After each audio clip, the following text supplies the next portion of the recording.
Are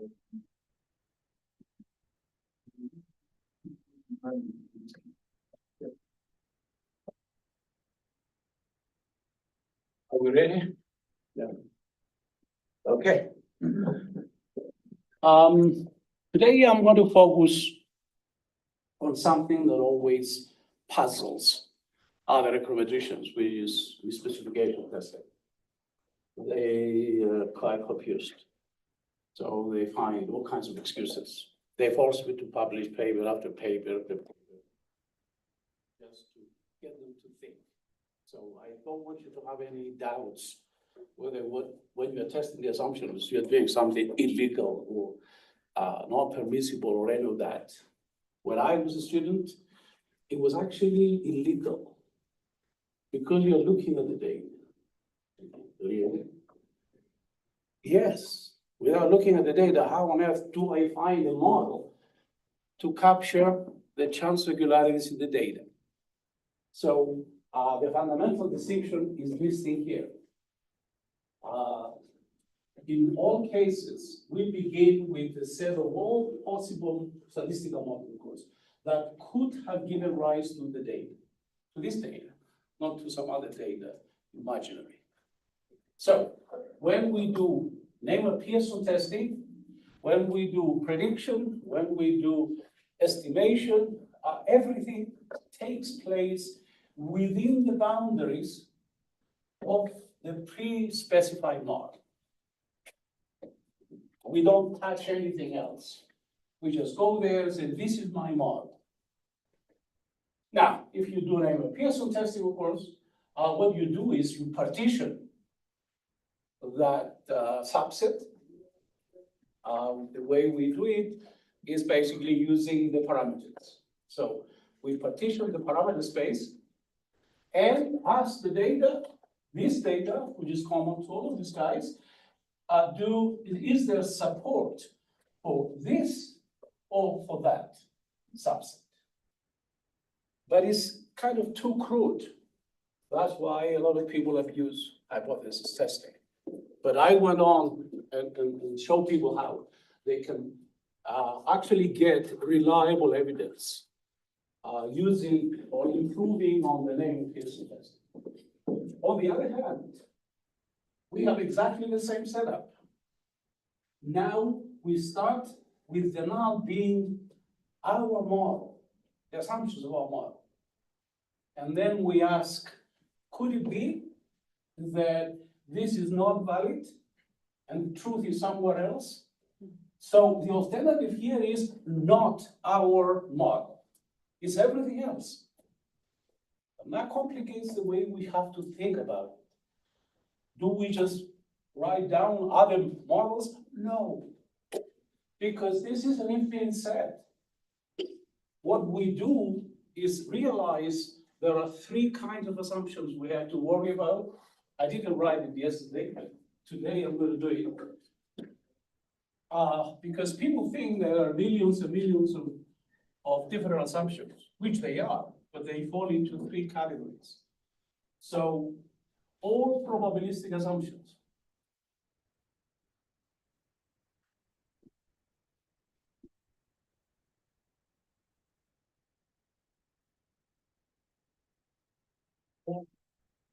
Come from three categories: distribution,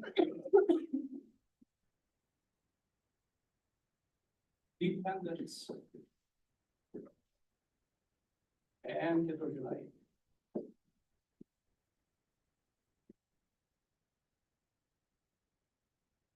It took me a very long time to realize that actually you cannot get an operational model unless you have all three.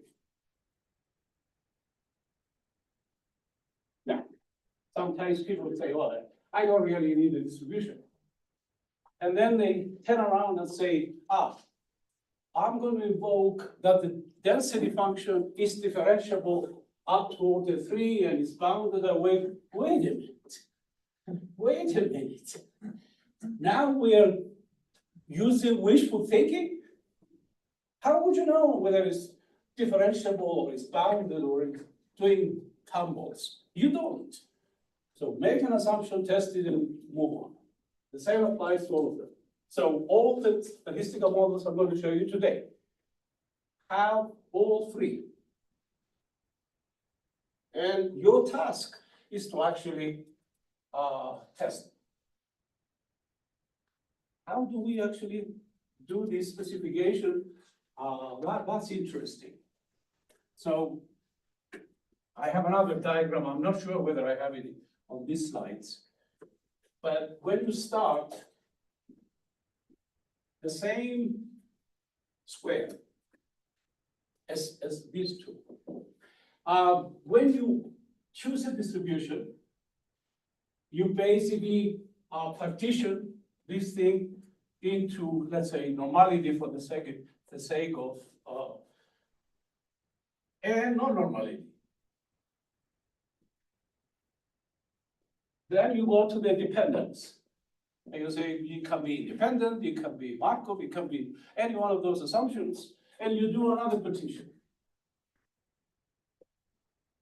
So now let's call this independent and this non-independent.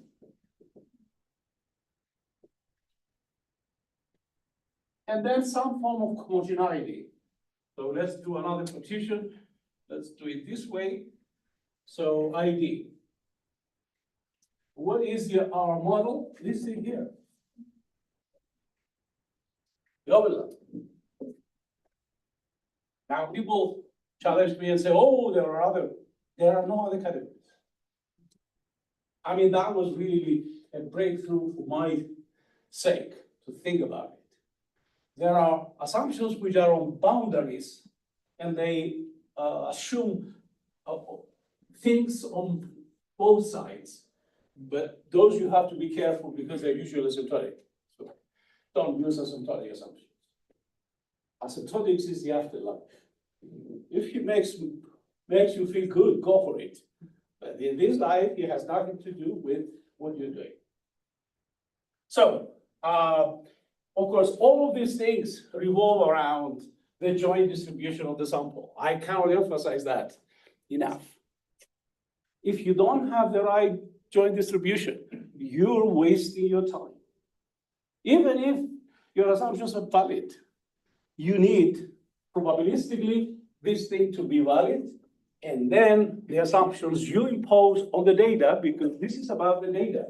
It's not about some imaginary error term that you have never seen in your life. So it feels comfortable to ask whatever you want and impose whatever you want, assumptions on that.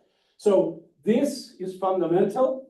And of course, I'm going to show you that ugly looking formula once more. Everything on inference depends on this thing. We need sampling distributions. If we have a simple normal model, we estimate the mean, we estimate the variance, and then we say the mean has a normal distribution. How do we derive it? Here, we choose this to be the average.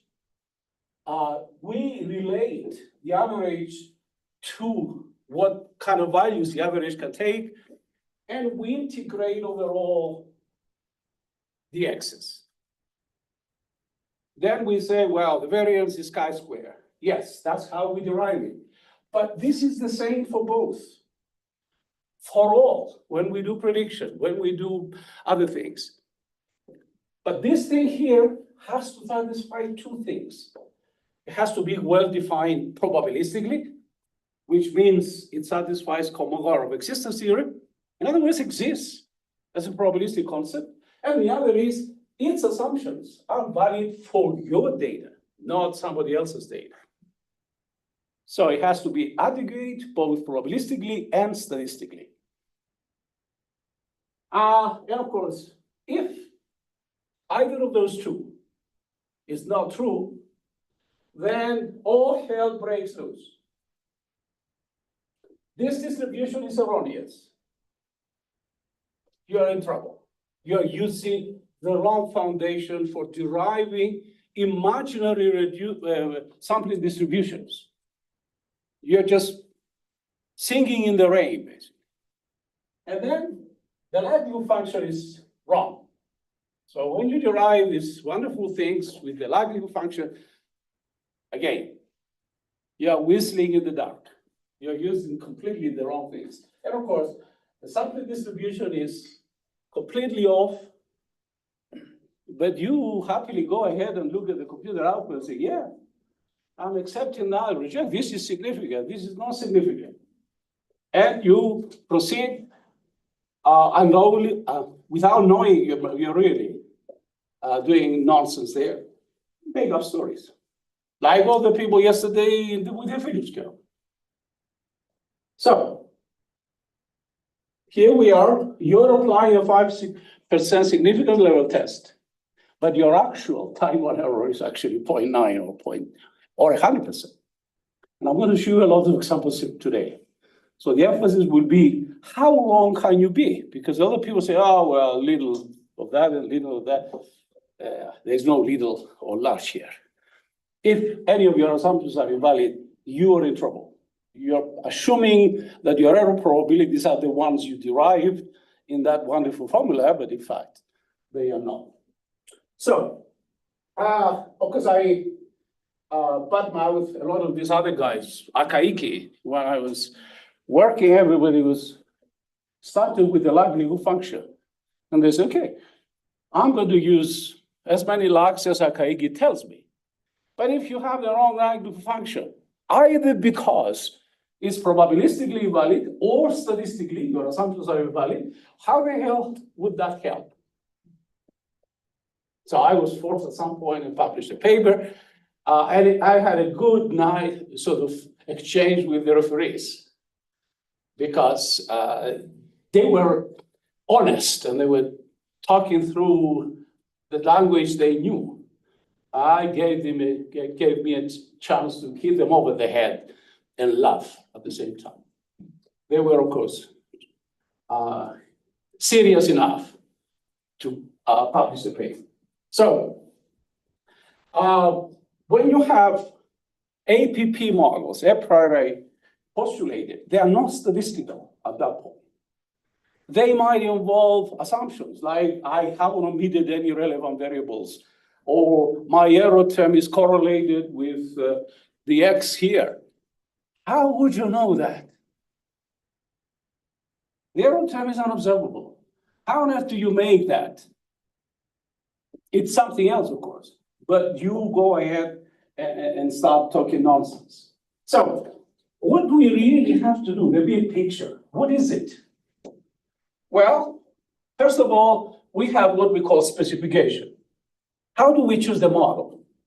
We start with the observed data and say, what kind of chance regularity patterns can I glean by having t-plots, scatter plots, and all kinds of other wonderful plots. I have 3 chapters in the 2019 book where I have tons and tons of different patterns. Please go there and look at them, because suddenly you have real data and say, yeah, that reminds me of that. I've seen it in that picture. It's suddenly you know what you're doing.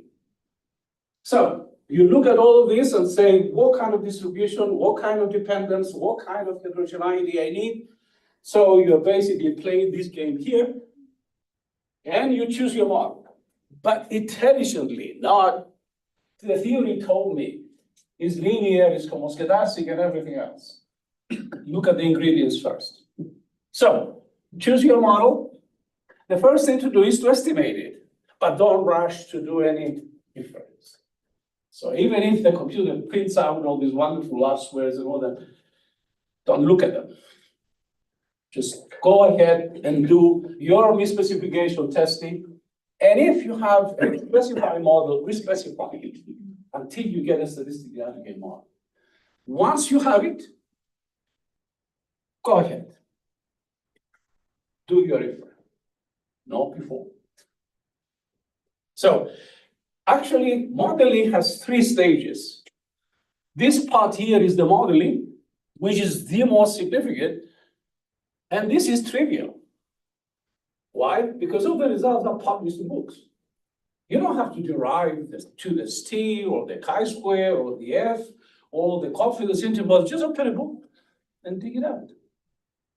But here, you have to do some thinking and really make decisions, either informed by looking at those plots or blindfolded, in which case the chances of hitting the right model are 0. That's why none of those big papers with Nobel Prize winners and all of that didn't even come close. So I have, of course, answers for the people who won weak, but of course, non-testable assumptions, asymptotic inference. Always remember, it's the afterlife. It has nothing to do with the end data points. But when you're talking about the error probabilities, those are always finite sample, depend only on the end data points you happen to have. And since reliability of inference revolves around whether the actual error probabilities are close to the nominal, it's only the end data points that make a difference here. And of course, I have to go historically back, and here I go back to Carl Pearson, and of course, find out that actually the father of modern frequency statistics, R.A. Fisher, knew all of these things. We just don't go back to read anything. So he had a war against Carl Pearson. That's a different story. It would take me 10 minutes to tell it. So he was a young undergraduate at Cambridge. Carl Pearson was really the guru statistician in the whole world, basically. And then at some point, they clashed around 1915. And all hell broke loose. Why? Because Carl Pearson was an authoritarian. He was the king. And R.A. Fisher was a jerk. A genius, but a jerk. So they kept writing papers and fighting with each other until 1936, when Carl Pearson died. 2 years later, R.A. Fisher writes another paper to badmouth the dead guy. So you can imagine, statisticians are people like us. R.A. Fisher was right, but he, for the once in his lifetime, gave Carl Pearson credit for his chi-square test. I don't have the time to explain the whole thing, but a chi-square test in the context of Carl Pearson, what Carl Pearson was doing, is a misspecification. So when he was doing the praising, he says, for empirical, where does it start? Yes. In his classic paper, the introduction of the objective criterion of goodness of fit, which is a misspecification test here, for empirical as the specification of the hypothetical population. This is his term for the statistical model. Maybe this empiricism is clear of its dangers if we can apply rigorous and objective test of the adequacy. That's where my statistical adequacy comes from. With which the proposed population represents the whole of the available paths. And of course, I have dozens of such quotations. Unfortunately, people don't read. So I have to go back and tell the story and bring out these subtle issues. So here is what's going on. This is Pearson testing. This is misspecification testing. And the difficulty is, this is really a very large set. Now, what we sometimes do is specify a bigger model here, as we do with the W-Watson test. And we say, is it this or the bigger one? Neither. Because there are 5 assumptions, you're testing one of them.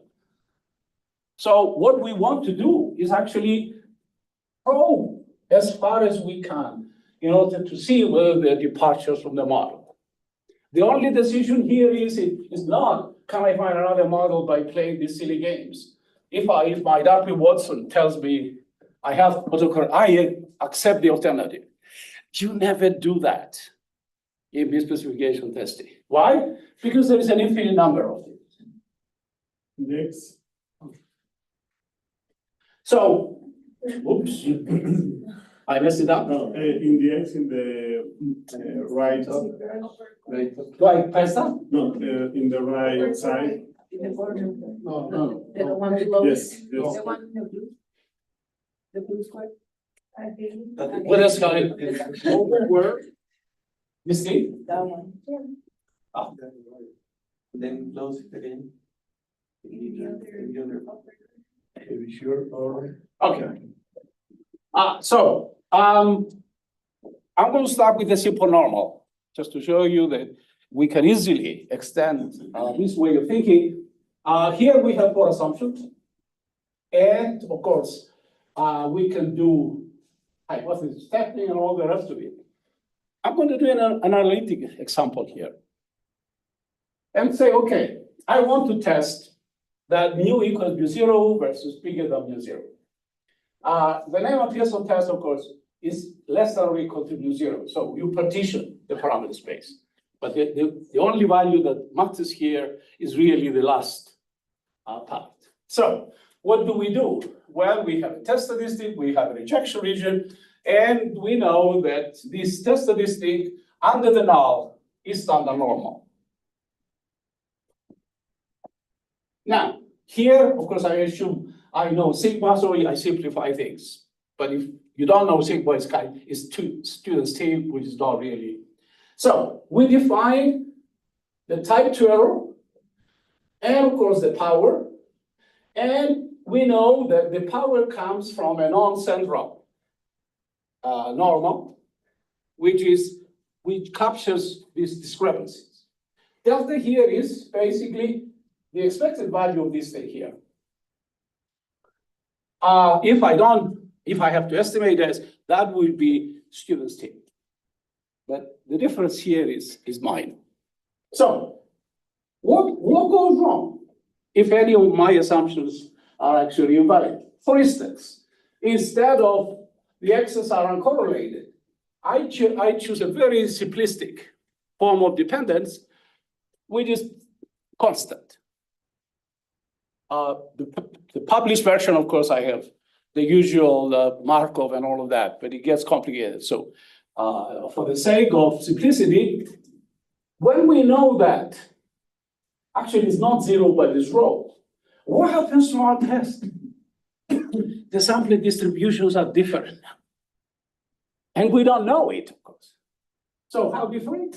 Well, under the null, this is not one anymore. Because of this correlation, this actually is a function of n rho. What about the power? The same thing. That comes in there. So if we start playing games now, and we don't know this, our error probabilities are all over the place. How badly? Here are, I did the calculations for you. So for rho equals 0, your type 1 error is 0.05. But for even a small correlation, people tell me 0.05. Yes, it's 25% now. Jump. And of course, the bigger the rho, the worse the actual. So the nominal is this, but since there is correlation, the nominal is actually quite different for different values of rho. So it screwed up your type 1 error. It also screwed up your power. What happens here? Well, you get a lot of power for very small discrepancies from the null. And when I first presented this, somebody said, isn't it always good to have more power? No, it's not. You have an oversensitive test here. And if the discrepancy is very small, this is going to pick it up, but it's going to pick up tiny little things. But these bigger ones, look at what happens to the power. It goes down vertically. So you want to test whose power increases with the discrepancy, not the other way around. So here, a lot of people have difficulty, thank you, conceptualizing that. So let me relate this to a particular example. You have a faulty smoke alarm in your house. That smoke alarm will start screaming when you burn a toast. But if you have a real fire, it's going to wait until the whole house is ablaze to tell you, you have a problem. You don't want that alarm in your house. The same here. I'm going to use also a simulation. So here is, let's say, a real model. I assume linear regression. But I'm going to allow that the real data sharing process has a small trend. How small? Well, as small as I can get it, 0.13. Now, my colleagues tell me, oh, come on, this is, all right, let's see what happens. So, if I'm right, so all 5 of my assumptions are valid, this is what's going to happen. Here I do simulations, which means I generate the sampling distributions. And of course, here I take the mean because they're symmetric and all of that. So it's easy to do. And the mean for 50 observations for my estimate of beta 0, which is 1.5, is spot on. It's different third decimal. This is the true is 0.5, I get 0.499. And all the way down. What about my type 1 error? Well, I have 0.05, I get 0.049. And of course, for both tests, I'm very at the right. And of course, the standard errors, if you go from n equals 50 to 100, you're nailing everything. The only thing here that is different is this, but remember the R squared, it has a lot of little things that can go wrong, but it's third decimal. And of course, the standard errors are much smaller. So I have the sampling distributions considerably narrow. So let's see what happens with this tiny 0.13. I got that from a published paper, of course, where the guy will say, oh, this is nothing. So the true value is 1.5. What do I get? A value which has absolutely nothing to do with 1.5. A tiny trend. Now, of course, the standard error is as big as the value here. Does it improve if I double the sample size? Because people tell me, as n goes to infinity, everything goes, it gets worse. So 1.5, this is 0.5, this is, and of course, for 1,000, it's 0. So don't believe this propaganda, as n goes to infinity, hanky-dory. This kind of specifications destroy your reference. And tell that to data scientists, because they're still in that. So what about beta 1? The true value is 0.5. I nailed it here and there. This is close to 2. Now, does it get better? No, it gets worse. This goes to infinity as n goes to as n increases.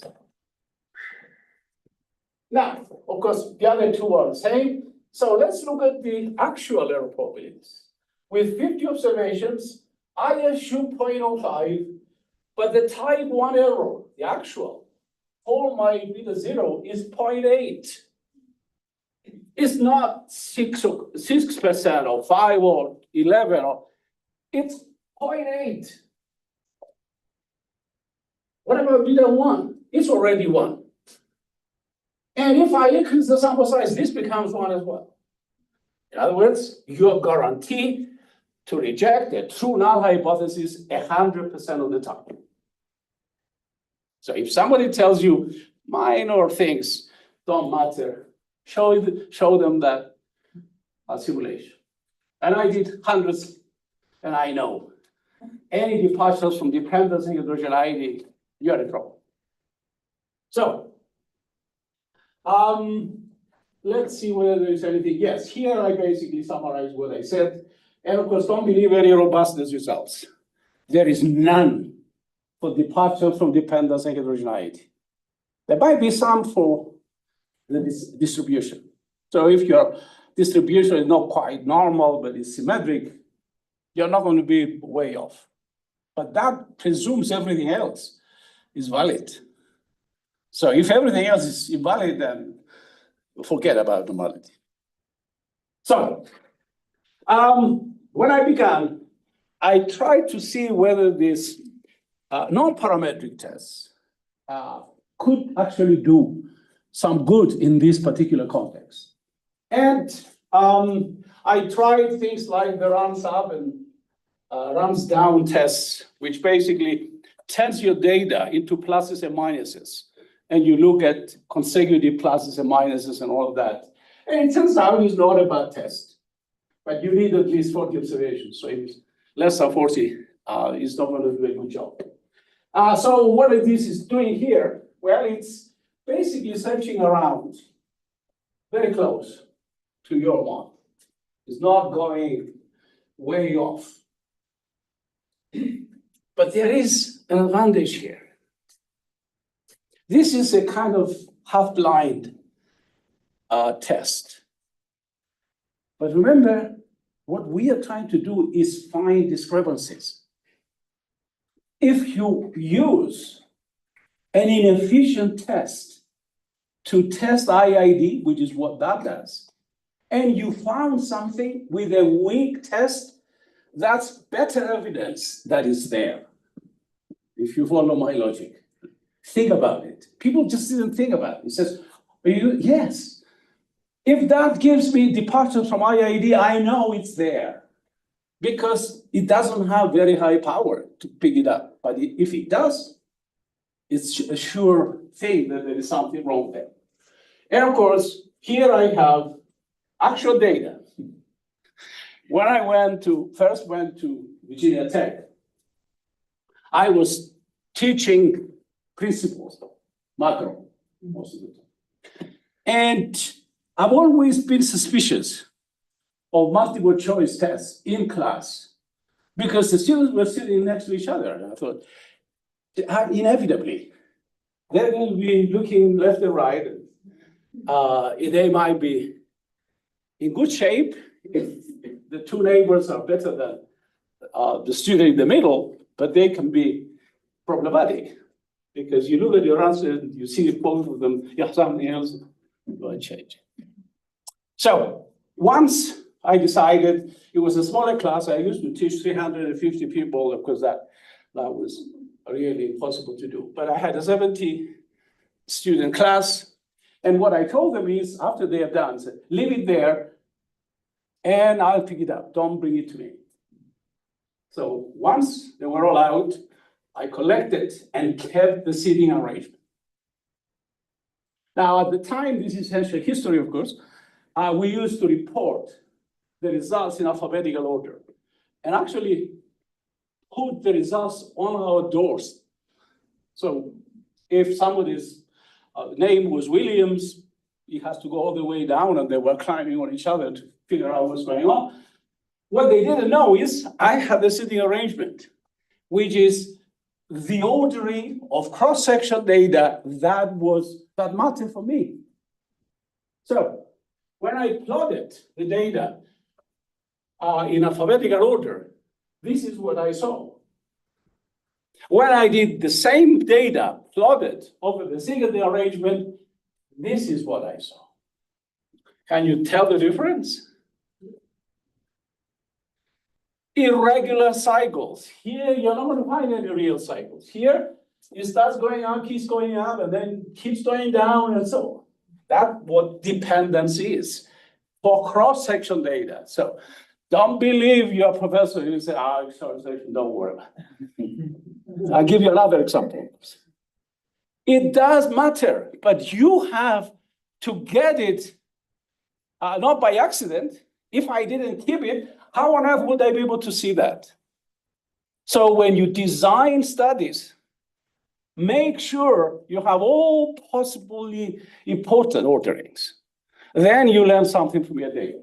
So I do the testing, and of course, this flies through, but when I put that ordering, even the simple runs up and down test, then forget it. Now, I also have this Kolmogorov specification testing for normality. Is the particulars are not important, but the date is important. 1933, he published this very famous probability theory book, which really founded modern probability. That's where the Kolmogorov existence theorem first appeared. But he also published a paper on testing normality. He was not an idiot. He understood that if you assume normality, you have to have something to show for that. And of course, you end up with a line, and if these observations are on the line, then you're in good shape. So, going back to this, if you do this, this is very, in other words, you specify a bigger model. You're not doing very well. But that's all we do in some of these tests, Dr. Watson and those kinds of tests, heteroscedasticity, we are defining a slightly bigger one. We are not doing what we should be doing. And that's where the auxiliary regressions come into the picture. So here I motivate, where do they come from? And I started with a simple normal, IID, fine. So I want to test, let's say, whether there is any dependence. What do? I change independence to Markov dependence. It's something more general. And then I realized what happens to my model. It was xt equals mu plus an error term, and the model now has the lag. These two are, of course, related. Because if there is no dependence, that will be 0. And I'm back to the original model. So I do nest it, but I nest it in a more general way. I don't really play with the error term. And of course, here I do all the calculations and explain. This is the beginning of that auxiliary regression, basically. So I take you by hand and guide you through, and you end up, you can have this as an auxiliary regression, but it's better to replace that with the residuals. For the variance, of course, is somewhat different, and I leave that behind because now what you shouldn't do is these gimmicks you find in textbooks in econometrics. Problem is cured by having GLS and all that. You're modeling the error term. Model the X's and the Y's. Have misspecification tests that depend on X and Y, not error terms. You've never seen them, you're never going to see them, so don't make conjectures that are really hopeless. So if I want to extend it and the means are changing, I'm going to have a bigger equation. But that equation is also equivalent to having the residuals, and the residuals have, of course, another advantage which I'm going to come back to. And you do t-test, f-test, and all that. If you use the residuals, because you don't care about this part, what this number is irrelevant. You care about what you added. But it has to be there. You start from the original. And if it's a simple normal model, it's a constant. So whether you get here 33 or 5 or whatever, it's irrelevant. You don't really care. And you do it for the residual square. And of course, here I use strands and then memory. But memory there has to be adjusted because it can be, let's say, order 1 or order 2. And this is positive. So you have to be careful how you choose these added variables. So from here, you can go to a very big specification there. And of course, this is what I was saying yesterday. to somebody who asked me about trends. If you have a model and you have a lot of trends and you use it for focusing or prediction, you're going to get in trouble after 3 or 4 forecasts.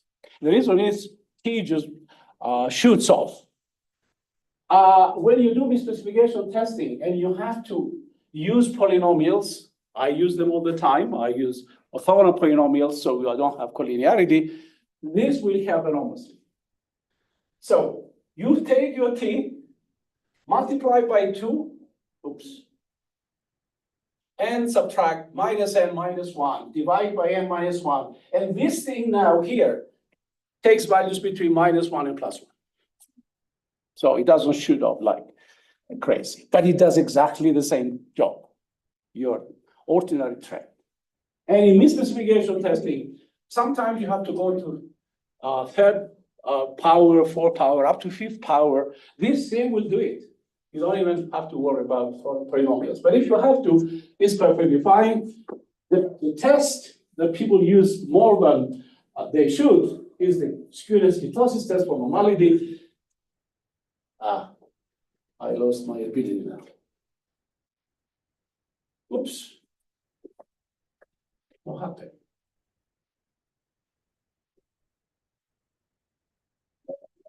Let's start afresh.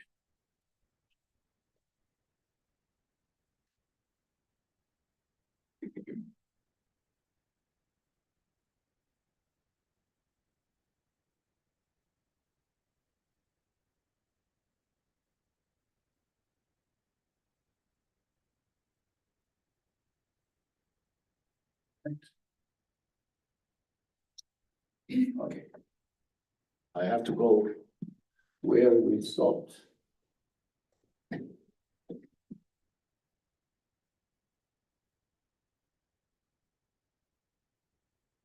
This explains basically how I cooked up some of these misspecification tests, especially the auxiliary regressions. So yeah, this is about how extensive that could be. So what are we doing when we do misspecification testing? We are not choosing a model. We are checking whether the original model has potential misspecification. On the table, there's no other model. It's ours or not. And when you reject 1 or 2 or whatever assumptions of that model, you reject the model. You're not patching up the model. So autocorrelation, Watson, GLS, these are gimmicks. You model the dynamics. You don't throw it into the error term and hope for the best. I have written dozens of papers explaining what you're doing. You're not doing the right thing. Model the observables, not the unobservables. And of course, you have to have, let's say, potent misspecification tests to be able to do. And these joint tests are important. In other words, auxiliary regression tests 4 assumptions at the same time. I'm going to show you today examples where you can fool yourself if you don't do that. So, of course, this is a multivariate linear regression model. It's not very different from the univariate, but I use a univariate 1x to give you some idea of what we have in mind. And you've seen this yesterday. You simply take the 5 assumptions and say, how would the parameters change with T? Because the assumption is they are constant. If they change, then you want to know about it. Here is the linearity. So the top is not that. Here is dependence.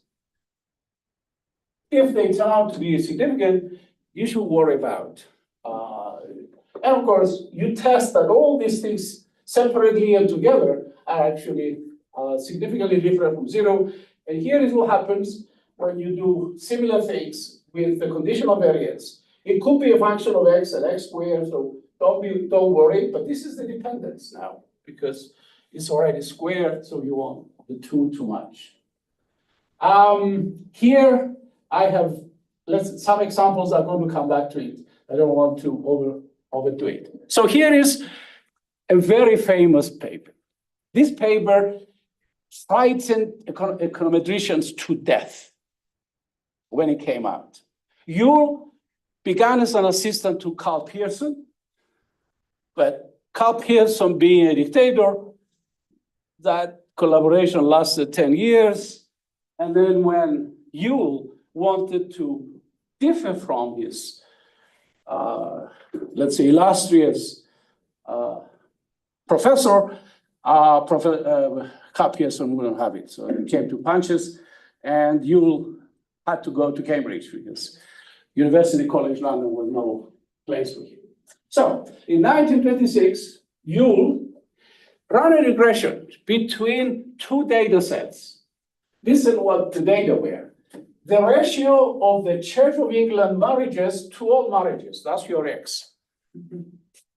And Y was the mortality rate.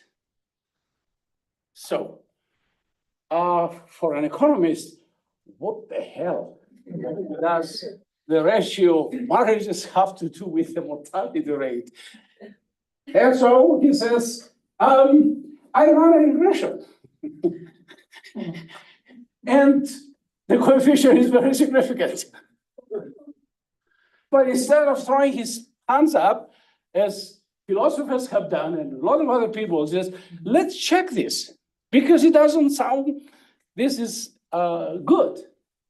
What does he do? He says, common sense judges to be correct. So let's figure out why. And goes on to say, yeah, please don't come to me with an ingenious explanation. Now, in econometrics, we are masters of that. He says, it's the statistics that are fault. So I have nice quotations from him, because here is an intelligent person who stands back and says, wait a minute, this is nonsense. We need statistics to explain why it's nonsense, not somebody's theory or whatever it is. So he used reverse engineering. What did he do? He looked at these statistics he's using in the regression or correlation analysis. He says, okay, I assume the mean is the sum of these over n. This is the covariance. Again, this is constant, that's constant. And he looked at it closely, the correlation, well, you put all these pieces together. And he says, what am I really assuming here? Yeah, these are the formulae I use. But what is the statistical model behind it? Simple normal, binary. He came to that. But he didn't know what are other things to do. But he gave us the implicit statistical model behind those equations we use for estimates.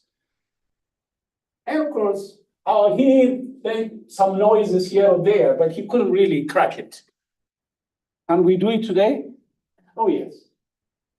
Here are the data. It took me forever, of course, to pick them out because he didn't really report it. So this is the mortality rate, and this is the ratio of the Church of England marriages over all marriages. What pops out in your? They're trending like crazy. Identically distributed. You have to be completely blind.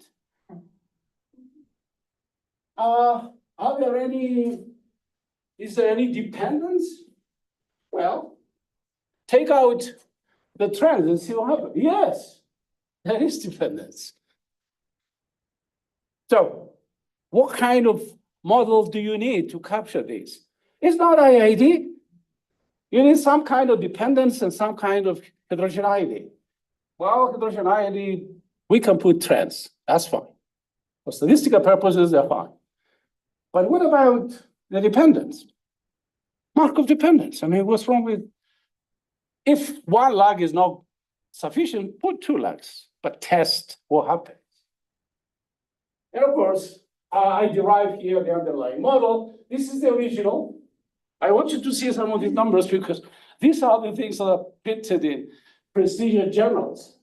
So people look at that and say, oh, highly significant, highly significant. Look at my R square, 0.9.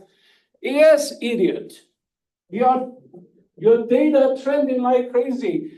And remember what your R square is?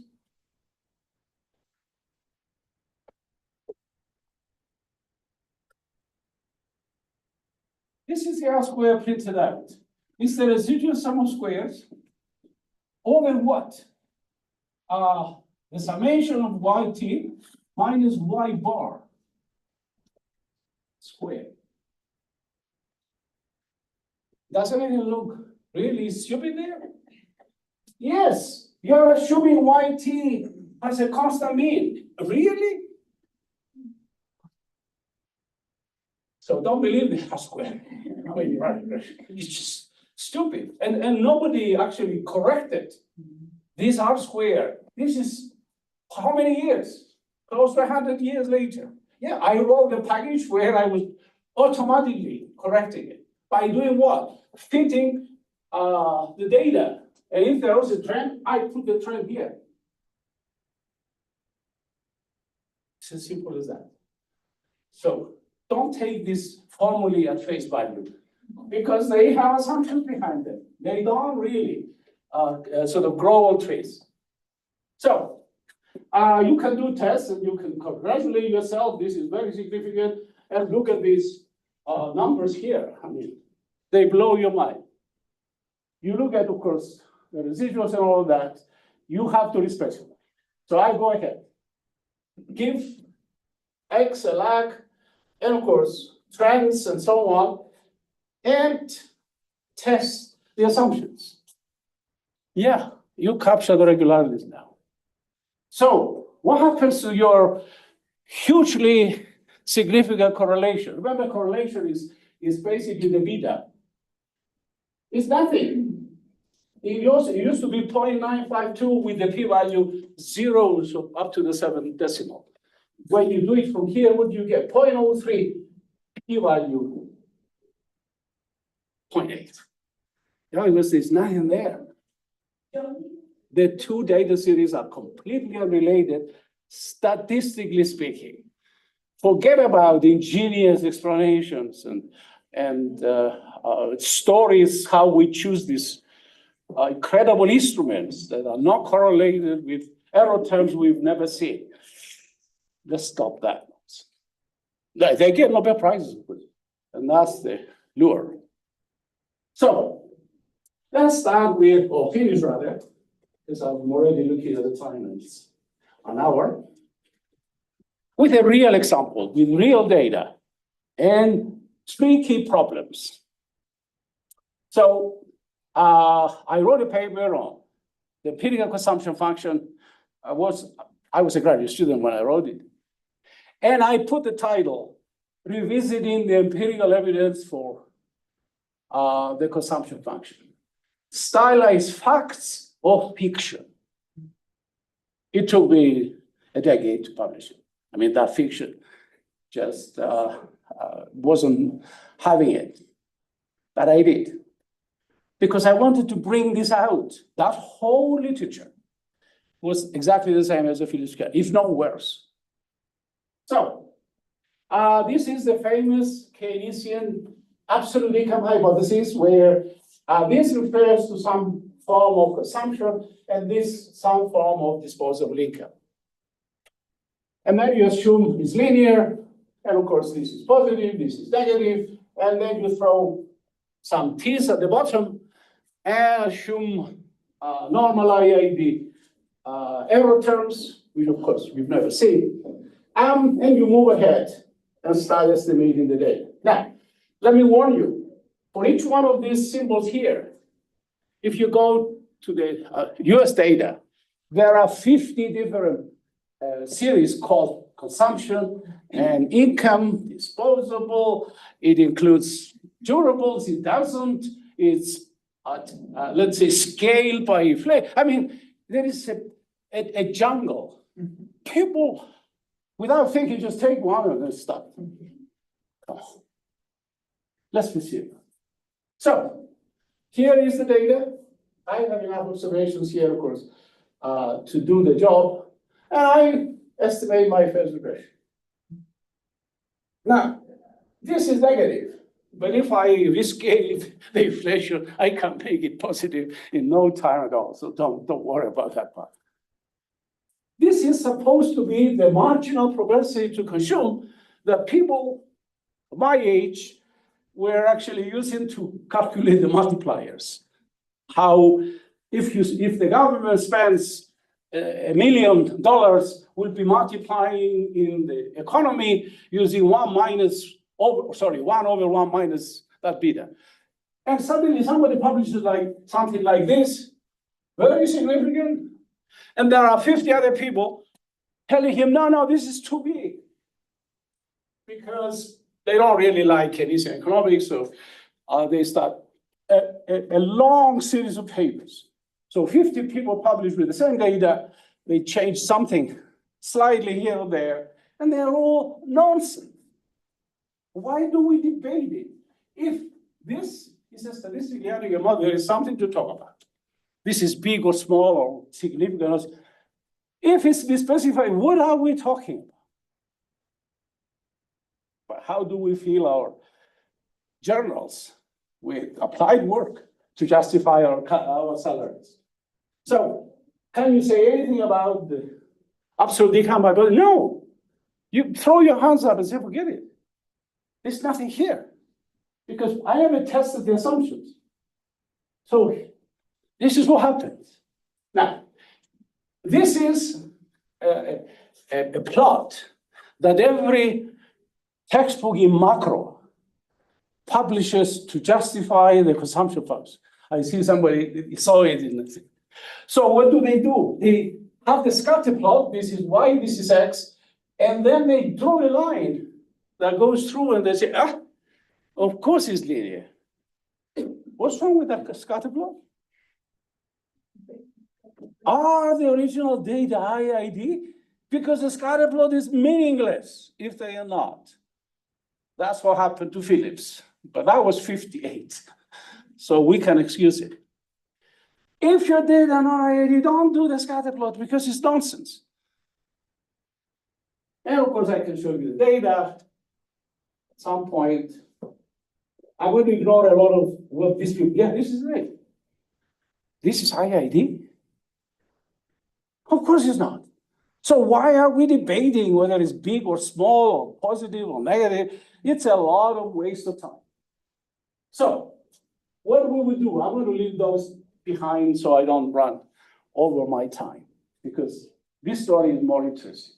You look at this, and of course, your task is to start with the model, which here was normally independent, identically distributed. Look at this two and say, what's wrong with any of my assumptions? You cannot say anything about normality. Please don't jump to that. You have to have basically IID data before you can talk about the distribution. So here I can see clear trends in both. I see also cycles because I'm trained to understand them, but I can only see them clearly, or you can see them clearly if I subtract the trend. I'm not changing the data, by the way. I'm just feeling the data. The data is the data. So what happens if you actually use a quadratic, because as you can see here, it's not straight lines, and you put a trend there and take deviations, this is what you get. Now those little bumps you saw before become this. That's why it's so important to do it, because you might miss them. What we see, huge irregular cycles on both sides. So it's definitely true that neither of those data series are IID. I mean, they have trends, they have regular cycles. There's no way you can get a static model to work. So what happens if I detrend and dememorize? How do you do that? Well, put lux is not rocket science. I do it. So I determined it, memorized, and I should be looking at IIEc data now.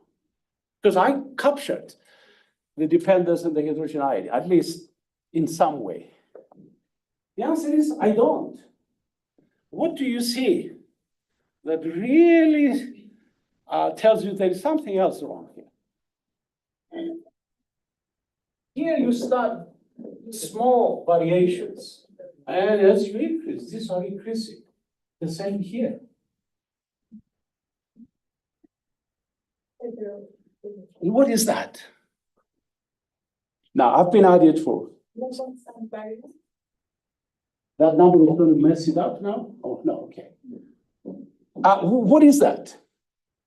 Well, there is a sort of increasing variation. And I have to find some kind of clever way to account for it. Now, if I look at the scatter plot, that variation is here. I have an elliptical thing. Look at this. There's something missing there. Now, because I did it many times, I know I cannot say anything about the normal, but I have Markov mean heterogeneity and variance heterogeneity. That opening up is the variance changing over T. What are my options here? Do I model the variance? Well, I might have. But in this particular case, I know from experience, because I did it in the 86 book, that if your data have this form of variation, so this is T, this is Z, T starts like that, and they go opening up. They have this kind of, sometimes, not always, taking logarithms could do it. Why?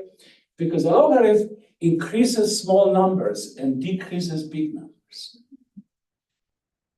So, looking at what this is here, I realize I have to try that before I go to more, let's say, drastic ways to capture the variation. So, I do. Oh, I changed anything here? Oh, no, I just decided, let me do the misspecification testing to see. I mean, this is guessing, looking at T-plots.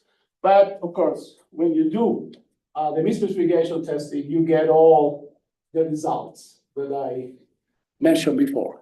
So this actually is in the textbook, so you can find all the details. So after doing all of this and discovering I have heteroscedasticity, I have that, I have the other, go back to the drawing board. Take logs, include trends, include lags, and you might be in luck. You might not. So go back to the drawing board. Because now taking logs, it became log normal now. And you can see this had an effect on the trend, but I don't know whether I did first order polynomial, second order polynomial. That would I want to find that out. So I have Markov dependence, mean heterogeneity. I hope I solved the problem with the variance heterogeneity. Have I? Yes. Remember the trend and dememorized? It started small and it was going like crazy. Let me take you back so you can compare. Look at those two and compare them to these two. You see the difference? So suddenly the log transformation seemed to work. I don't know because I have to actually do it formally. And remember the observations down here, they disappeared. All right, so I could be lucky. No, log normal, Markov, mean heterogeneous. Do I need some kind of separable heterogeneity? I wasn't quite clear. So let's leave that as a possibility.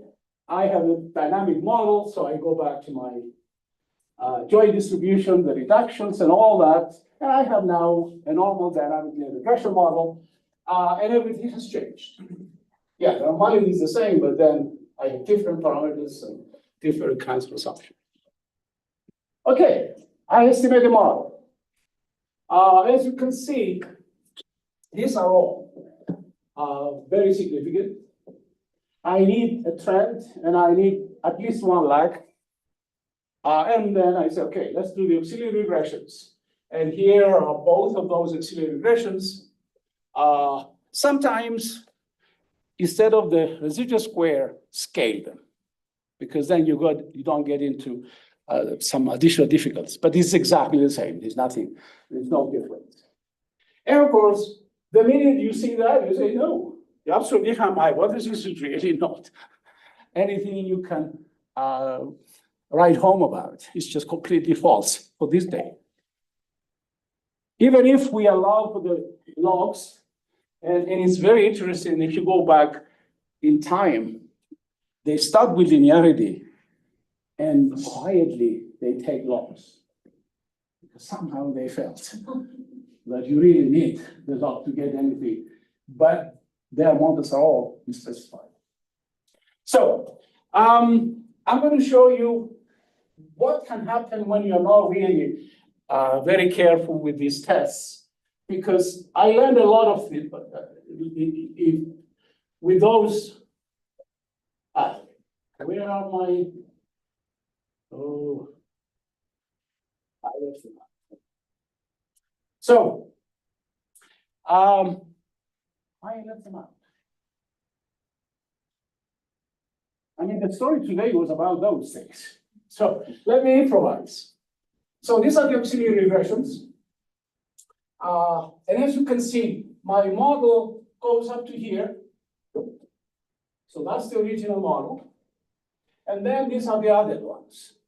Because I don't have 1,000 observations or 100, I had 50 or something. I use residual lagged instead of another lag for both. And of course, here, I'm asking two different questions. This is heteroscedasticity, but this is heterogeneity. Because my model is just constant sigma square. Now, in the book, and I'm sorry, I somehow cut it out without realizing it, I actually ran this with only one of those two. And you get, let's say, the wrong interpretation. So the problem is this. But if you leave that out and you keep that in, you think you have a trend in the variance.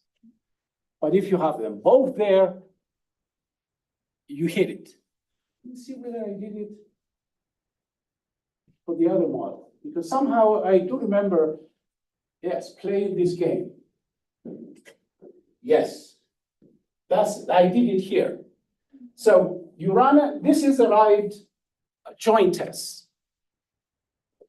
Now, if you run this with the T, you're going to end up concluding that this is a problem. But if you have both, the data tell you immediately is not T, is heteroscedasticity the problem. That's how you have to have joint tests here to get the right answer. If you do it separately, you're going to be fooled. If you test separately for the T, separately for the X square, they are going to both be significant. If you put them together, you're going to realize, yes, the problem I had was with this one. So sorry, guys, I thought it was my main. So here is, everything is hunky-dory, but I have a little problem, which a couple of you raised. This is not really substantively aggregate. I have a trend. Now, can I use this to do inference? Oh, yes. My error probabilities are what I think they are because it's statistically aggregate model, so there's no problem. If I use it to predict, I have to be careful not to go too far. But statistically speaking, I'm on safe ground. Substantively speaking, what is a trend? 1, 2, 3, 4, 5, 6, 7, 8. Ignorance. I don't know what it is. I don't know what makes this data suddenly go up or go down, depending on the sign of the trend. So what can I do? This is where the omitted variables comes in, not before. You have to ask yourself, can I find an explanation for that by going back to theory, macro, saying, can I think of any variables that might explain this trend in behavior? Now, we might disagree when we choose this, but the data are going to be the judge. We start with a statistically aggregate model. If we add variables to this model, they turn out to be significant. The trend is insignificant, but we retain the statistical adequacy. Yes, we solve the problem with a particular choice of variables. Somebody else might do it with other variables, but it has to be both. The coefficient of the trend now is irrelevant. They pick up the trend and they are all significant. That's what we have to do. It's just not throw things and look at the R square, because here it's going to be a complete mess. So, just to provoke all these people who are ready to, let's say, criticize other people, I said, okay, I have 1x, I'm going to introduce a price level. Why? Because when I go to the supermarket to buy oranges and apples, and I don't know whether it's the general price level thing or it's just the oranges that are more expensive. Those two are different things. Yes. But I have a question. What happens if you don't find an economic reason? Sorry? But what happens if you don't find an economic reason with your last correlation? Yes, the possibility is there. What I'm doing now is thinking aloud. Okay. So you might choose two different variables. What I'm saying is you have to try. And the criterion for accepting this or something else is the trend disappears, but you have a statistically aggregate model with these other variables. That's the ultimate. You should find. I did find it, but it doesn't mean I have the complete answer. I just had to do it to show to people that's how it's done, but they might come up with better explanation. I'm not excluding that possibility. So I chose the price level because when I buy things, I cannot really distinguish between inflation and of course, the prices of that particular. Then I realized the disposable income in the economic report of the President of the United States, it just includes income. But you and I have all kinds of credit cards. And we can shift it here and there and find clever ways.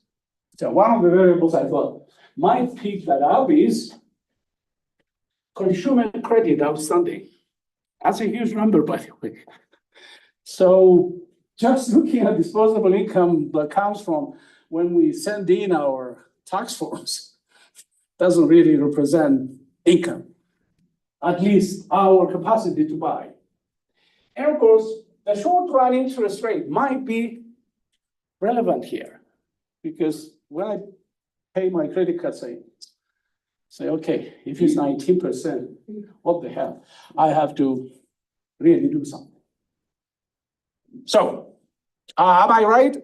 I don't know, but I'm willing to try it, and that's what I did. So here, I included 4 variables, original and 3 other variables. Included the trend, of course, just to see what happens. And when I got a statistical aggregate model, it was just a huge equation, and I wanted to bring it back to something I can really explain to an economist. And a lot of times, when you have this marriage, we call the error correction term, does wonders. This is what the equative version is, but they get it all wrong. But for us, it's basically a way to understand. So this is not a huge equation. Instead of 15 terms, mine has 1, 2, 3, 4, 5. I do the specification and get rid of the trend because it's insignificant, and then basically impose restrictions which are theoretically meaningful. Now, you might do it differently, but it's the same equation. I test the validity of the restriction before I impose them. So, do I retain statistical accuracy? Yes, that is the ultimate test. As you can see, this has been reduced significantly. If you go back to the original equation, this is much bigger. So I'm explaining a lot more. This is the real R square, not that one, which includes the trends, includes all of that. And now I say, okay, the only debate we might have now is, can we think of different variables? And the answer is yes, but let's fight it out. You choose different variables and make sure the T disappears, and at the same time, you have a story to tell, which is theoretically, or according to macro, a coherent story. Yes? But doesn't the new variables also have a trend? And maybe you're just changing that trend to the variables you're choosing? Like, maybe you have to different your new variables as well. But that was the whole point. I don't mind the trends.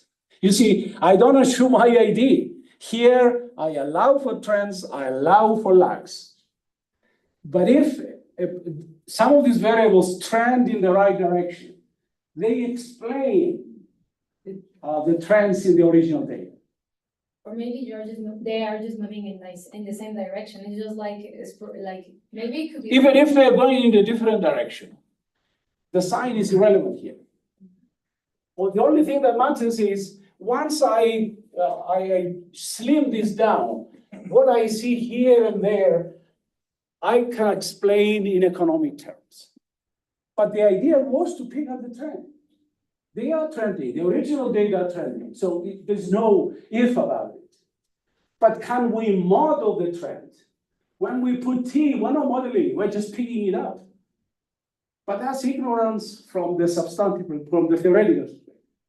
So we want the new variables to be trending. So we can take any variable who have the same trend and use it in the equation. It will give like kind of the. You are free to choose any variable you want here.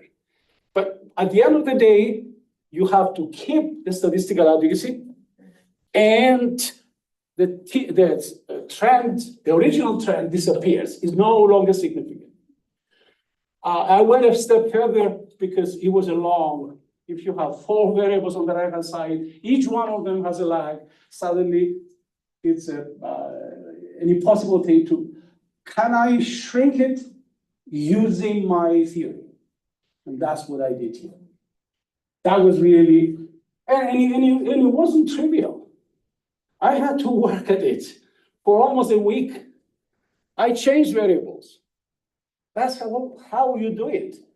But you need both the statistical adequacy and the substantive adequacy, the story you can tell and say if the changes in this or that, the other will be positively or negatively influencing the left-hand side variable. So don't be afraid to do that. I use that to focus because I have new data. And it's doing a great job. Actually, it's better than the T part. Because the T is really ignorance. And because it's so monotonic, after 3 or 4 predictions, you get into trouble. Yes? When you put or use the first difference, you are quitting the trend. No, I use the raw data. I don't detrend anything. The detrending and all of that is for me to feed the data. It's the original data modeling. The delta. The delta is, I'm imposing, if you like, a marriage for the certain variables, but I test it before I impose it. Okay. Because You cannot just arbitrarily throw in these things. Aris, the R square you constructed was on the assumption of unit roots, No, there's no universal. no, or trend stationary? Yes, I actually have the actual mean of the left-hand side there. Okay. I have the actual mean. I estimate it separately and then include it there. So I take care of that silliness that is still the case with all packages. Any other question? Yes. I have a question about the coefficient of determination. In this case, many papers says that we have a perfect level of that coefficient of determination. In this case, I see that you have 0.92 example. But that not implies that we have a problem with multicodiality. Yeah, I mean, collinearity or near collinearity is an issue, but not with 5 variables. If you have 12 or 13 and trends and things, you can get into trouble. But here, the idea, I mean, this didn't just pop up. I made it look like I estimated it. This is some over 4, so you can imagine what happens. It's, let's say, 2 lines to just write it down.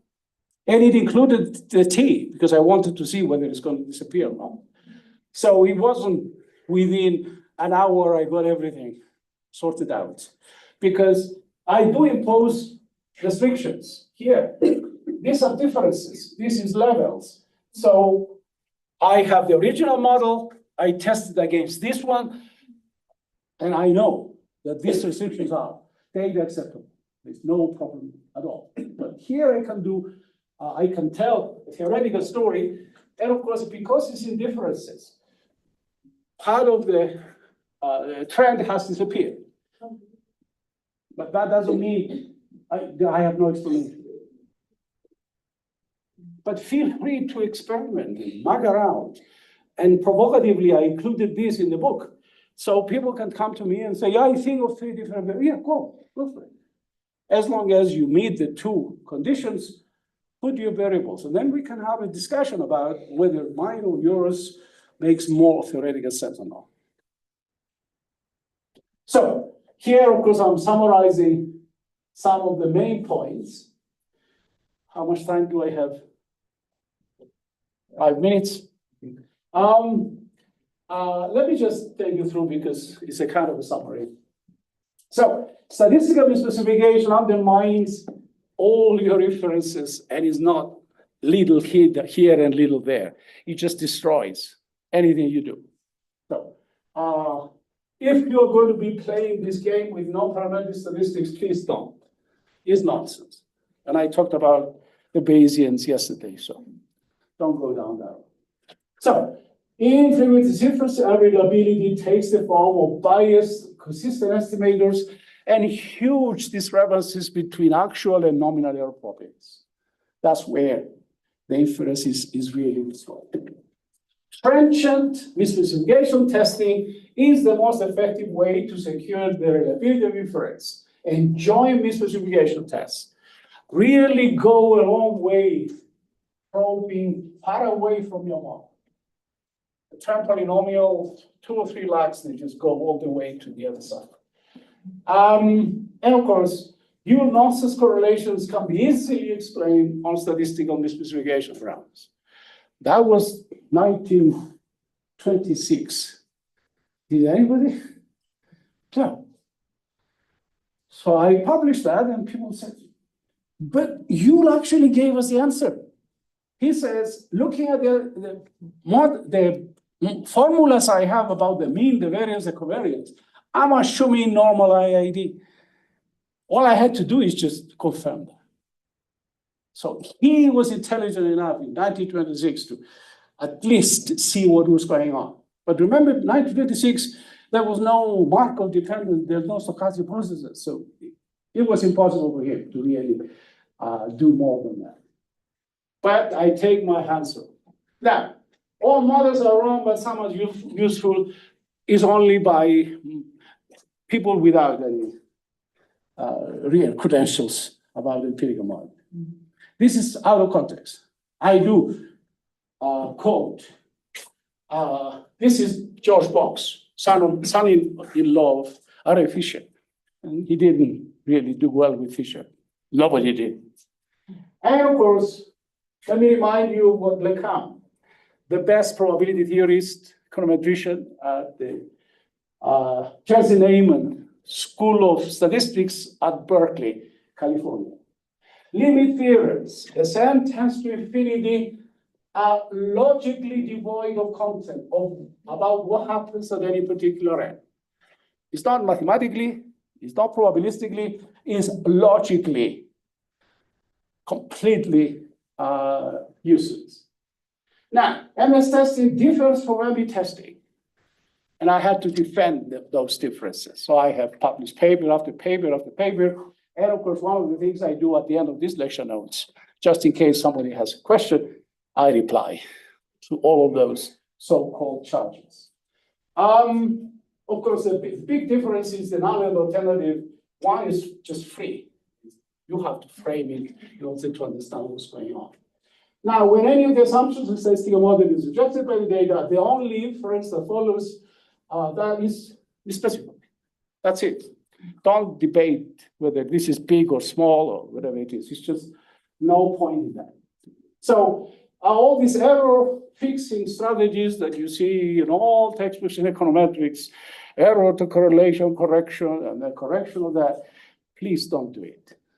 They do nothing absolutely, and I have published papers after published papers in getting your error probabilities, actual and nominal, nothing, very close to each other. You need to be specific.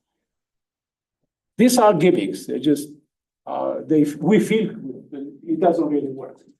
Deterministic trends provide a generic way to account for a certain form of heterogeneity, but from this substantive perspective, they're not really solutions. But you can do the inference without any difficulty. Be suspicious of any robustness claims made even by practitioners. All the time, slide it. All models are wrong. Mine are useful. There's no robustness that will solve departures from dependence and heterogeneity. None. The only robustness you can claim is if everything else is fine and normality is not quite there, yeah, your results will be approximately okay. If it's symmetric, it doesn't have to be bell-shaped. But everything else, it's just we tell stories to feel good about. Okay, here is the appendix. And at some point, of course, I reply to 15 different charges about what is wrong with specification testing. But the one thing that was formal, and it cannot be really disputed, is that in most of the models we are working with, especially if they are normal, students T, that kind of thing, there is a theorem which basically says the modeling has nothing to do with the inference. Absolutely nothing. Because your misspecification tests do not depend on the parameters you're estimating in your model. Nothing to do with it. Now, it's technical, but let me give you the punchline. It is the case where there is a minimal sufficient statistic. Normality, students T, exponential family. I mean, this is quite broad. In that case, your distribution of the sample splits into two pieces. One is the sufficient statistic and your model, the parameters, and the other is the residuals. The V there is just, you have to, that's the reason I'm using the residuals and residual squares and so on. So the distribution of the sample upon which all inferences are based, that's the ugly thing we started from. If you have a statistically adequate model and it happens to be in this, when you have minimal sufficient statistics, it splits into two parts. You can work with that, and only if you accept all the assumptions, you worry about using your likelihood function to do inference and the distribution of the sample.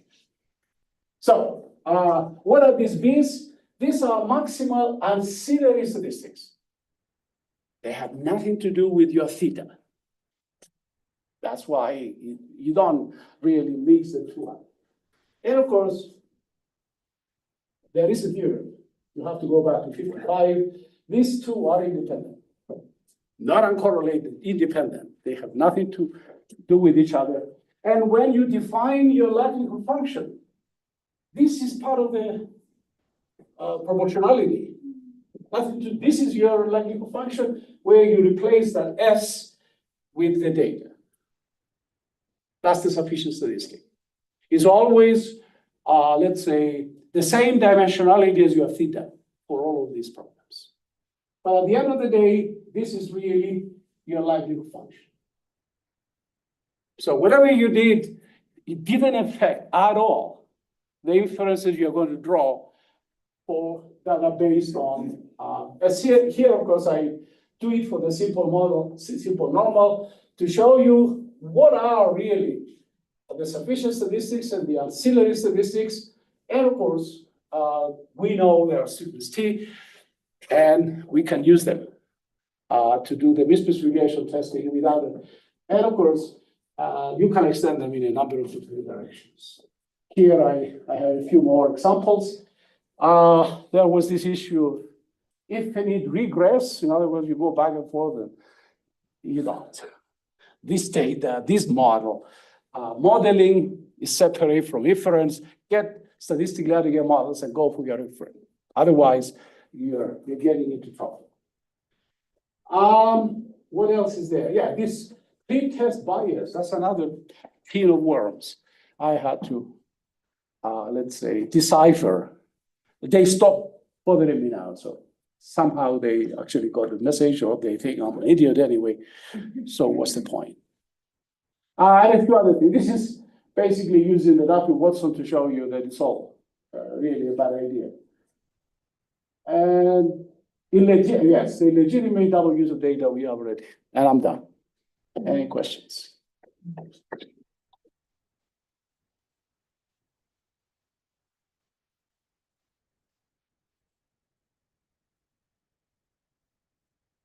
Yes.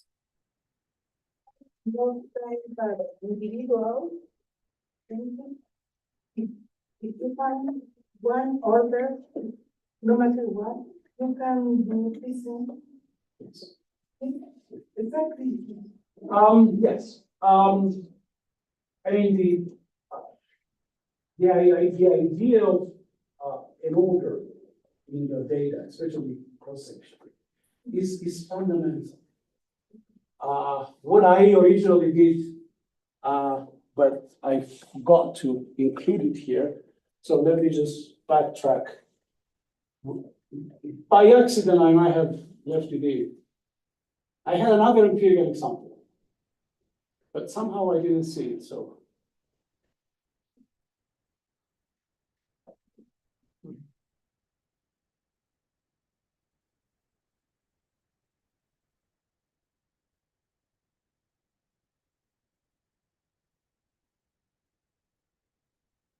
And that was pure cross-section. And the problem with those issues, no, they're not here. Okay, so it's 100 pages, so I had to cut them. People don't think that you cannot even talk about independence or identically distributed because you define them in terms of the ordering. So what are you doing when you throw the kitchen sink and say, okay, I have cross-section there, I don't have to worry. It's lunacy. So I had a cross-section. The grades, I had tests. I suspected there might be some influence by people looking at, so I retain the rule. Now, if you have data on consumers. Think of, let's say, clever ordinance that will enable you to test whether there is heterogeneity or dependence, size of the family, geographical position. I mean, these are all available to you. You just have to think.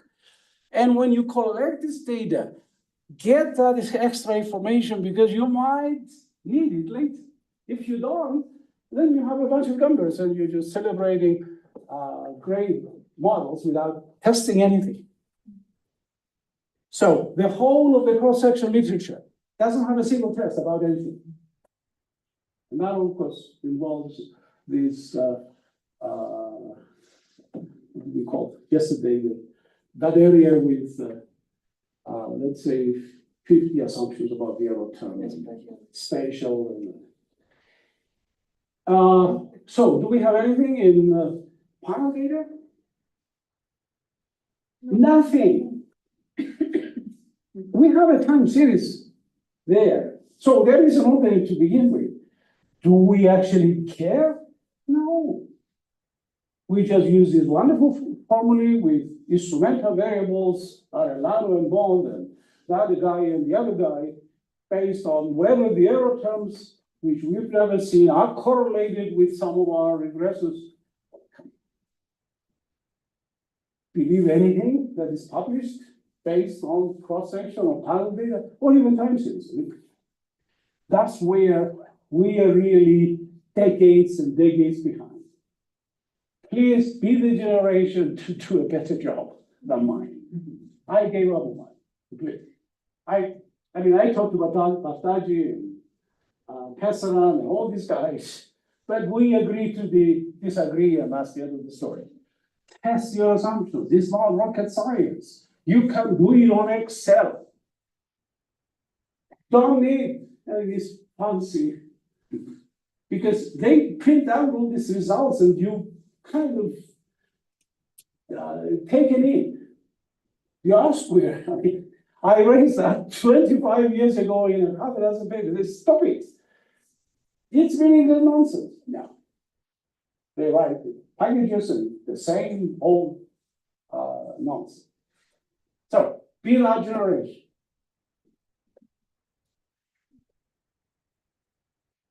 Yes. Do you think like information theory can help on maybe when introducing new variables to help explain the trends, or like with the mutual information equation or entropy in the I system? have a real problem with instrumental variables and the way they're chosen. I spoke out as a student. And one of my two advisors, Dennis Arden, is the father of instrumental variables. And the reason is, we make these stories up. We say, there might be correlation between my error term and this excess. So I'm looking for some W's which are uncorrelated with the error term. Wait a minute. How do you decide that? I saw my error term, my dream last night, and it's uncorrelated. So then you say, but it has to be correlated with X. Okay, that, put them together and figure it out.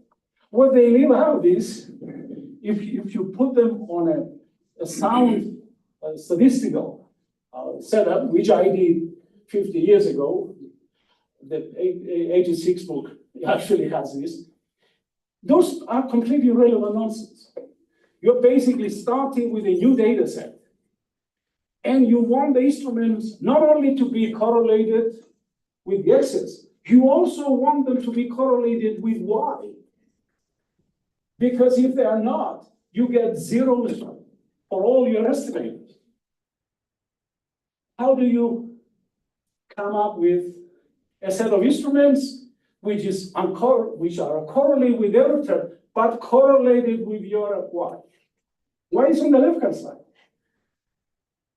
By defining this in terms of testable assumptions and joint distributions.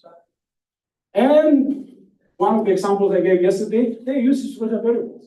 I test their instrument. They are misspecified. In that case, it's a simultaneous equation model, right? Yes, yes.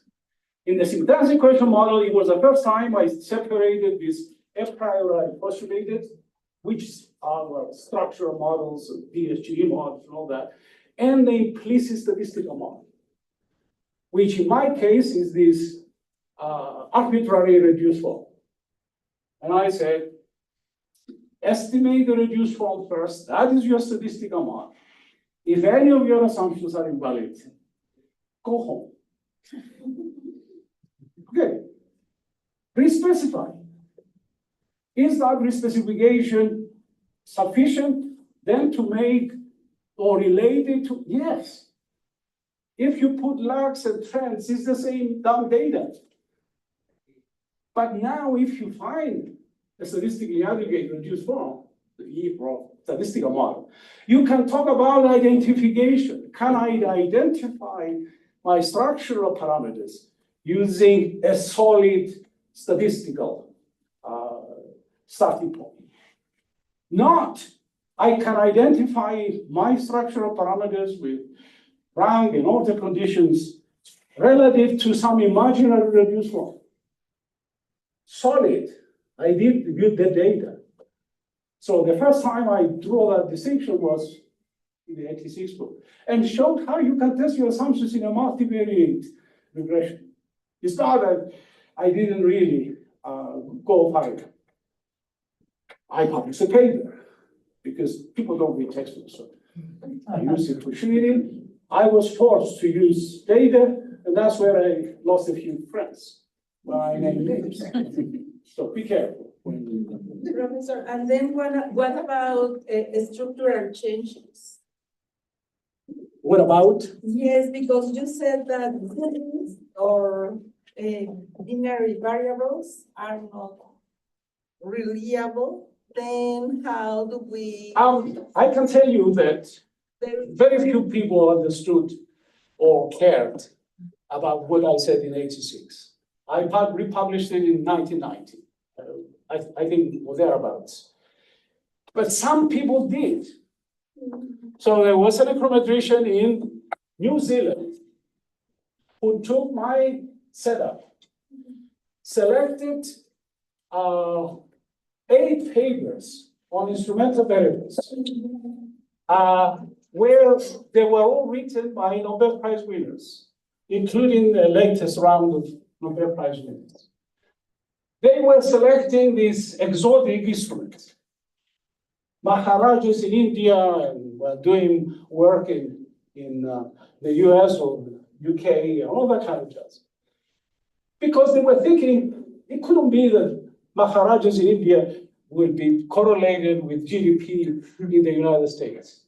Yes, but if they're not correlated with your Y, you get zeros. So he replicated their models and their data and showed them very clearly they are bad instruments because they have totally specified implicit statistical models. He wasn't afraid. It took him, let's say, 10 years, but somehow in several rounds, one of the editors decided to send it to me with the referee reports.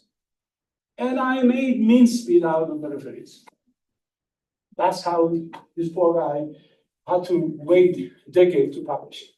But he made his point. These Nobel Prize winners quietly ignored him. They have nothing to say, oh, we're right. So think from first principles, but don't use error terms. Error terms are unobservable. You cannot really make a case whether they are or they are not correlated.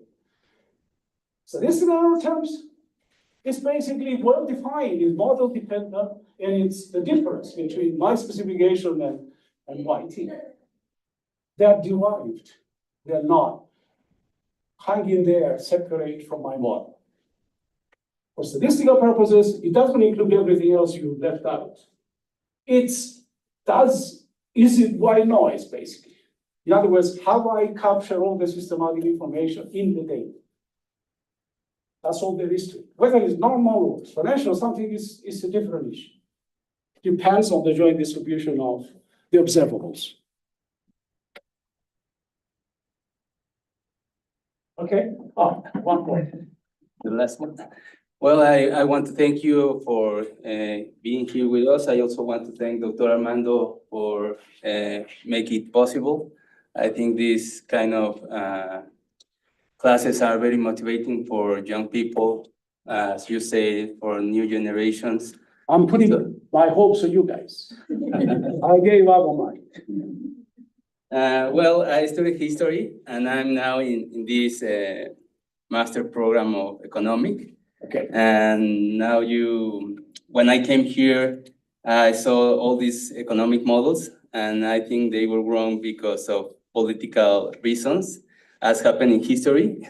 But now you have shown us that it also because of the method that we use to approach the data and to analyze them, no? So I think this is very important. I want to ask you, I hope not to be out of context. No. You told us yesterday that for machine learning, statistics is a very important tool. Yeah. And also, well, science constantly is developed. Do you think statistics can be changed by machine learning? Machine learning, in the near machine learning has to be changed to fit into statistics if machine learning is going to go beyond curve fitting. Machine learning is great, curve fitting. But the only criterion being used, whether you have a good curve or a bad curve, is goodness of prediction. And goodness of fit and prediction are neither necessary nor sufficient for statistical accuracy. So I can make my residuals or prediction errors as small as I like, especially if I'm allowed to choose my loss function. But that doesn't cut it. If you're not going to do inference, okay, fit the curve, draw a good picture, put it on your wall, I have no problems with that. If you're going to tell me this is causing that and that, I say, wait a minute. You're using statistics, like Phillips.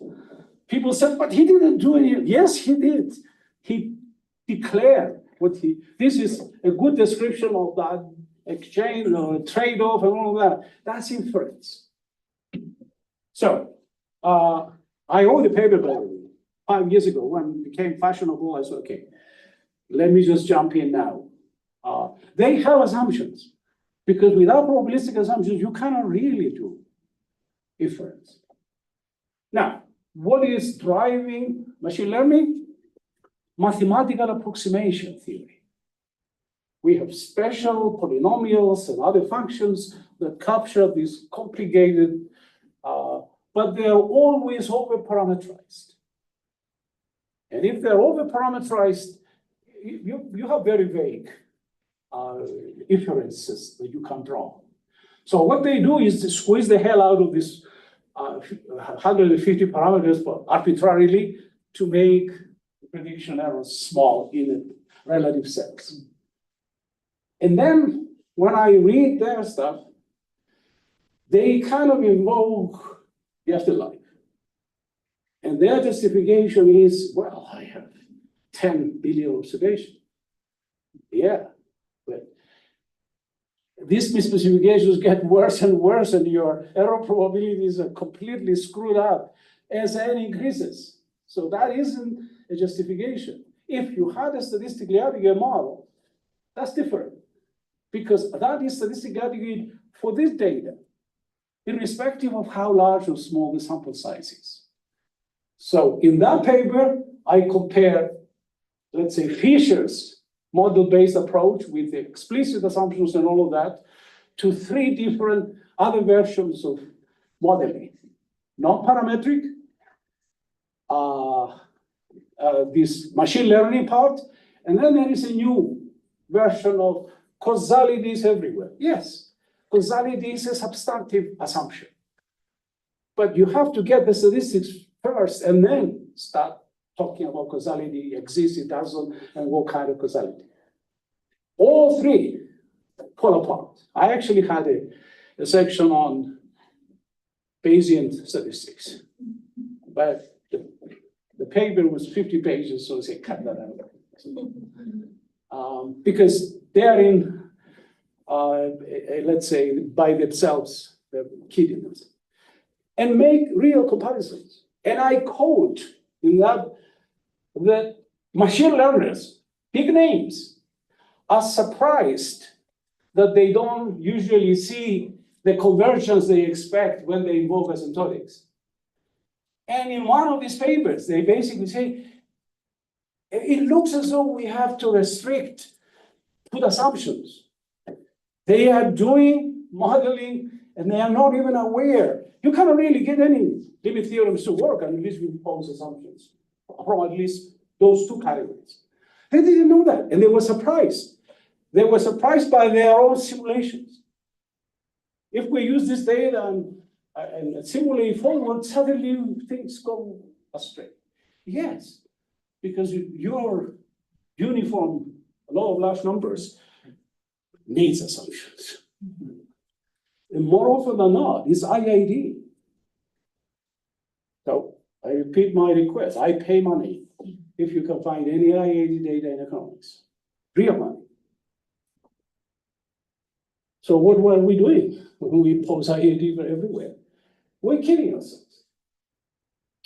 Professor, so even if we have like strong assumptions, and even if we test the validity of the distribution function and later on the conditional function, still we should be humble enough to realize that later on, even if we add more data to the model, probably the model, it will be wrong later on. I mean, if like in the present, we test everything and we test the validity. I totally agree with that.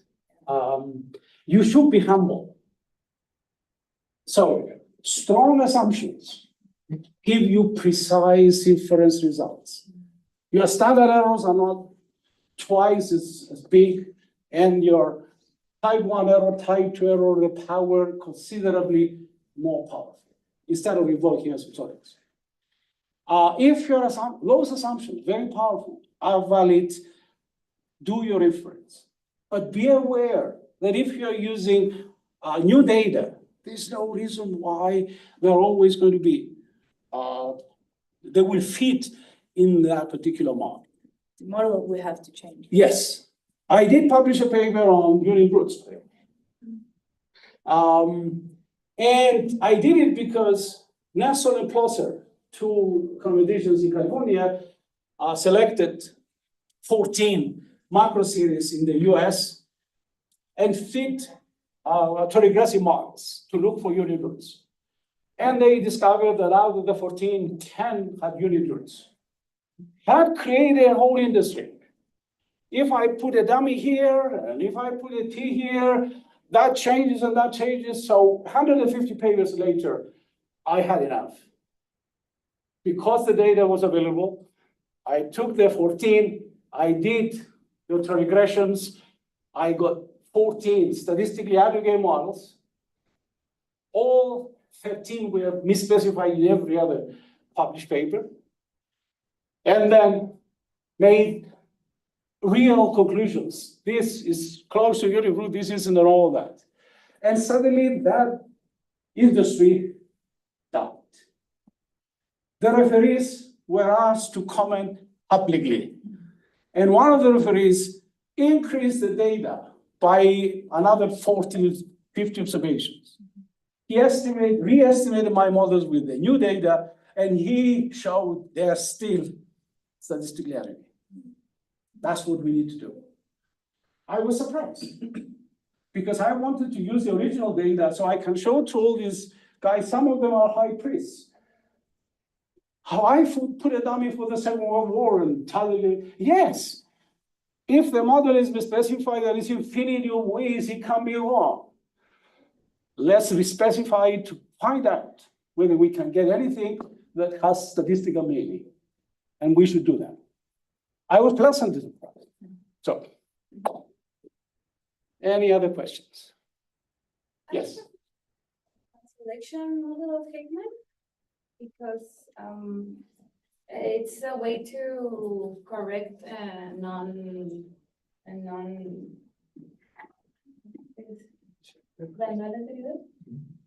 Some kind of endogeneity. Some kind of- Self-selection. Heterogeneity is in the mind of the model. It has nothing to do with the error being correlated or anything else. What the model basically says is that the right-hand side variable might be also related to the y. So you just specify an appropriate statistical model which allows for that.